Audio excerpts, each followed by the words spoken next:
మహిళల కోసం central bank of India ఇప్పుడు మీకు అందిస్తోంది గృహ రుణం. అతి తక్కువ వడ్డీ రేట్లకే ప్రత్యేక సెంటు గృహలక్ష్మి. పూర్తి వివరాలకు వెంటనే సంప్రదించండి 18003030.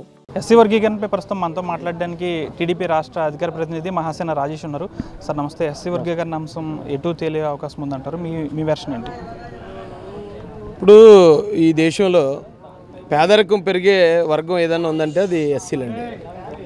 పేదరికం రోజు రోజుకి పెరుగుతూనే ఉంది. దాంతోపాటు జనాభా కూడా ఎస్సీల్లో బాగా పెరుగుతున్నారు. అప్పుడు బాబాసాహెబ్ అంబేద్కర్ గారు 15% ఇచ్చినప్పుడు 15% ఉన్నారు.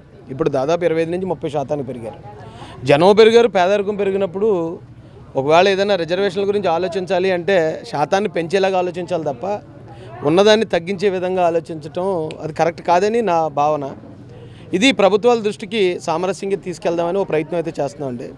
ఎందుకంటే గ్రామాల్లో ఇప్పుడు కూడా ఎస్సీల్లో 2 నుంచి 3% కూడా ఉద్యోగస్తులు లేరు. యాక్చువల్గా మాకున్న రిజర్వేషన్ 15%, కానీ 2-3% కూడా ఉద్యోగస్తులు లేని పరిస్థితిలో ఉంది.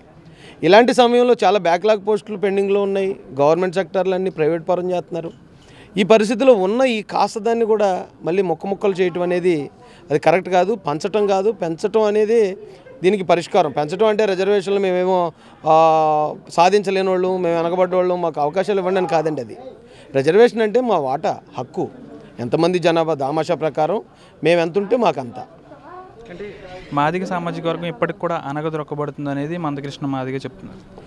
ఆయన మాదిగ సామాజిక వర్గం అణగదొక్కబడుతుంది అనేది ఒకవేళ ఆయన చెప్పొచ్చండి, తప్పులేదు. మాదిగలు వెనకబడి ఉన్నారనేది వాస్తవమే. కానీ మాలలు దోచుకున్నారని చెప్తాడు, అది తప్పు. మాలలు కూడా వెనకబడి ఉన్నారు. మాలల్లో కూడా అణిచివేత ఉంది. మాలలను అణిచివేస్తున్నారు. మాలల మీద ఇంకా చెప్పాలంటే రాజకీయ పార్టీలు ఏవి కూడా పబ్లిక్గా వచ్చి పలానా కులానికి సపోర్ట్ చేయట్లేదు అంటే అది అలాంటి కులం ఏకైక కులం మాల కులం మాత్రమే. అన్ని రంగాల్లోనూ మాలలు కూడా వెనకబడి ఉన్నారు. కాబట్టి ఎస్సీలందరికీ న్యాయం జరగాలి అంటే అవకాశాలు పెంచాలండి. ఏలూరుపాడులో జరిగిన ఒక చిన్న ఫ్లెక్సీ వివాదం కాస్త గురు శిష్యులు మీకు రఘురామకృష్ణరాజుకి మధ్య చాలా గ్యాప్ వచ్చేసిందని అనుకుంటున్నారు. ఏంటి గురు శిష్యుల మధ్య సంబంధాలు తెగిపోయాయా? అంటే మాతో మంచిగా ఉంటే ఎవరితో అన్నా మేము మంచిగా ఉంటామండి. అణిగిమణిగి ఉంటాం, విశ్వాసం చూపిస్తాం. కానీ ఎప్పుడైతే అంబేద్కర్ గారి జోలికి, కులాన్ని అవమానించే జోలికి ఎవరైనా వస్తే కనుక అది ఎవరైనా కానీ మేము సహించలేమండి. ఖచ్చితంగా ఎదురు తిరుగుతాం. ఇంకా చెప్పాలంటే రఘురామరాజు గారు నేను గురు శిష్యులు ఏం కాదు. రఘురామరాజు గారికి కొన్ని విషయాల్లో జరిగిన అన్యాయానికి మేము వారికి సపోర్ట్గా మాట్లాడాం. ఆయన మాకు ఎప్పుడన్నా అన్యాయం జరిగినప్పుడు ఆయన మీడియా ద్వారా మాకు సపోర్ట్గా మాట్లాడడమే తప్ప జనరల్గా బయట టాక్ ఏంటంటే రఘురామరాజు గారే రాజేష్కి టికెట్ ఇప్పించారు, రఘురామరాజు గారు వెనకాల ఫైనాన్స్ చేస్తారు, ఇలా చాలా పుకార్లు అయితే పుట్టించారండి. అందులో ఏ ఒక్కటి కూడా వాస్తవం కాదు. ఏ ఒక్కటి వాస్తవం కాకపోయినా ఇప్పటిదాకా నేను ఎందుకు మాట్లాడలేదంటే అవసరం రాలేదు ఏమో అంటే అనుకోనివ్వండి. 100 మంది 100 రకాలుగా అనుకుంటారు. కానీ ఆయన పబ్లిక్గా అంబేద్కర్ గారి ఫ్లెక్స్ చింపేసే విషయం కానీ, ఆయన వచ్చి కొంతమంది కులం అది మతం మారి దొంగతనంగా రిజర్వేషన్లు అనుభవిస్తున్నారు, తప్పుడు ఎస్సీ కేసులు పెట్టి వాళ్ళు డబ్బులు గుంజుతున్నారని పబ్లిక్గా దాదాపు 50 లక్షల మంది ఉన్న ఒక జాతిని ఆయన టార్గెట్ చేసి మాట్లాడడం ఆయనకి అది భావ్యం కాదు. మరి ఎందుకు మాట్లాడాడో నాకైతే తెలియదు. కానీ ఆయన్ని తీవ్రంగా వ్యతిరేకిస్తున్నాం. ఇప్పుడు కూడా వ్యతిరేకిస్తున్నాం. ఖచ్చితంగా ఇలాంటి ప్రతి ఒక్కరికి కూడా గుణపాఠం చెప్తామండి మేము. అంటే కొన్ని అనివార్య కారణాల వల్ల మీ సీటు వదులుకోవాల్సి వచ్చింది. ఇప్పుడు నామినేటెడ్ పదవులు కూడా రిలీజ్ అవుతున్నాయి. మీ పేరు ఉంటుంది అనుకోవచ్చు?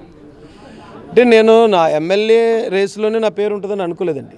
కానీ మేము చేసిన పని, మేము పడ్డ కష్టాలు, మేము అనుభవించిన జగన్మోహన్ రెడ్డి ద్వారా మేము అనుభవించిన కేసులు, మేము తెలుగుదేశం పార్టీ వైపు నిలబడిన విధానం నచ్చిన చంద్రబాబు నాయుడు గారు ఫస్ట్ లిస్టులోనే మమ్మల్ని ఎమ్మెల్యేగా చూడాలని అనుకున్నంత గొప్ప స్థానాన్ని, అవకాశాన్ని, విలువను మాకు ఇచ్చారు.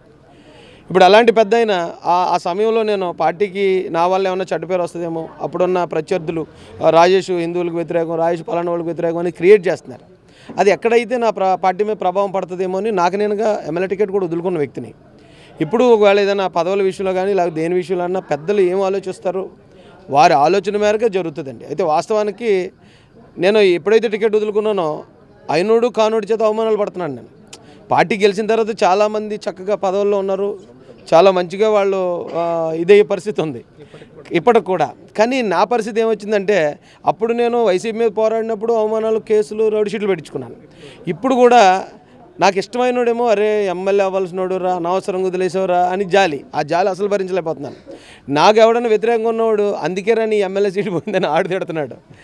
అన్ని రకాలుగా పార్టీ గెలిచిన తర్వాత ఎంతకాలం విమర్శలు ఇది ఎంతకాలం అనేది ఇక అది పెద్దల నిర్ణయానికి వదిలేద్దామండి, దేవుడి నిర్ణయానికి వదిలేద్దాం. దేశవ్యాప్తంగా టీటీడీ లడ్డు ఇష్యూ నడుస్తుంది, ఏంటి నిజంగానే కల్తీ జరిగిందని భావిస్తున్నారు? అందులో 200% కల్తీ జరిగిందండి. ఎందుకంటే ఎప్పుడైతే నెయ్యి 500 రూపాయల నెయ్యి 320 రూపాయలకే కొంటున్నారో, ఎప్పుడైతే ఆ ఏఆర్ ఫుడ్స్ అనే దానికి కాంట్రాక్ట్ ఇవ్వడం కోసం అక్కడ ఉన్న రెజల్యూషన్లో 16 రూల్స్ని మార్చారో అప్పుడే అందులో కల్తీ జరిగింది.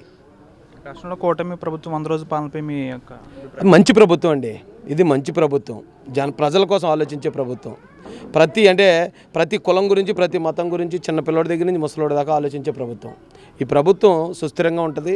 ఈ రాష్ట్రాన్ని కూడా కోల్పోయిన ప్రభ ఏదైతే ఉందో దాన్ని మళ్ళీ తిరిగి తీసుకొచ్చే దానిలో ఖచ్చితంగా చంద్రబాబు నాయుడు గారి అనుభవం కానీ ఆయన విజన్ కానీ ఖచ్చితంగా ఉపయోగపడుతుంది. ఈ రాష్ట్రం ఒక 5 సంవత్సరాల్లో దీని దిశ మారిపోద్ది. జనసేన నాయకులతో కూడా మీకు గ్యాప్ వచ్చింది అంటున్నారు నియోజకవర్గంలో, వాస్తవమేనా? లేదు, జనసేనలో కూడా వారి మీద ఇప్పుడు రఘురామరాజు గారి మీద ఎందుకు మేము ఎదిరించామండి, ఎందుకు తిరుగుబాటు జెండా ఎగరేసాం? అలాగే అప్పుడు అంబేద్కర్ గారు జోలికి వచ్చారు, కులం జోలికి వచ్చారు, వాళ్ళు మాట్లాడారు. అలాగే అప్పుడు గౌరవ పవన్ కళ్యాణ్ గారు డిప్యూటీ సీఎం గారు కూడా అప్పుడు ఇచ్చిన ఒక స్టేట్మెంట్ని వ్యతిరేకించాం మేము. 400 సీట్లు కావాలి అంటే 400 సీట్లు రాజ్యాంగాన్ని మార్చే అవసరం కోసం అడుగుతున్నారు కదా, మీరెందుకు రాజ్యాంగం మార్చడం కోసం మీరెందుకు మాట్లాడారనే ఒక కారణంతోనే ఆ రోజు ఆయన్ని నేను వ్యతిరేకించిన ప్రతిసారి అది అంబేద్కరిజం కోసం, దళితుల కోసం వ్యతిరేకించానండి.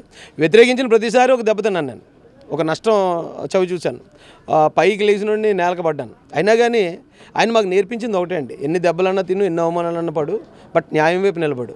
ఇది అంబేద్కరిజం. పార్టీలో ఉంటేనే దళితులకు అన్యాయం జరిగితే మీరు ఏ విధంగానే ఖండిస్తూ ఉంటారు మీ లైఫ్ అంతా కూడా? ఖచ్చితంగా ఈ పార్టీ స్టాండ్ దళితులకు అన్యాయం చేయడం కాదండి. పార్టీలో ఉన్న కొద్దిమంది ఖచ్చితంగా ఆ ఉద్దేశంలో ఉన్నారు. దళితులను అవమానించడం, దళితుల మత విశ్వాసాలను అవమానించడం, అంబేద్కర్ గారి ఫ్లెక్స్లను అవమానించడం పార్టీలో కొద్దిమంది ఉన్నారు.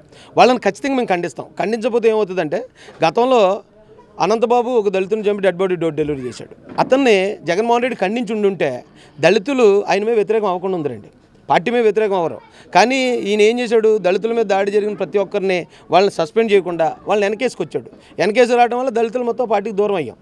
ఇప్పుడు కూడా ఎవరైనా ఒకళ్ళ పార్టీలో దళితులకు వ్యతిరేకంగా వస్తే, దళితులకు వ్యతిరేకమైన విధానాలు అవలంబిస్తే వాళ్ళని మేము ఎదిరించి మేము అడ్డుకుంటాం. ఆ చెడ్డ పేరు పార్టీకి రానివ్వకుండా మేము కాపాడుకుంటాం. మరిన్ని వీడియోస్ కోసం ఛానల్ ని సబ్స్క్రైబ్ చేయండి, లేటెస్ట్ అప్డేట్స్ కోసం వాట్సాప్ ఛానల్ ని ఫాలో చేయండి, అండ్ లింక్ డిస్క్రిప్షన్ లో ఉంది.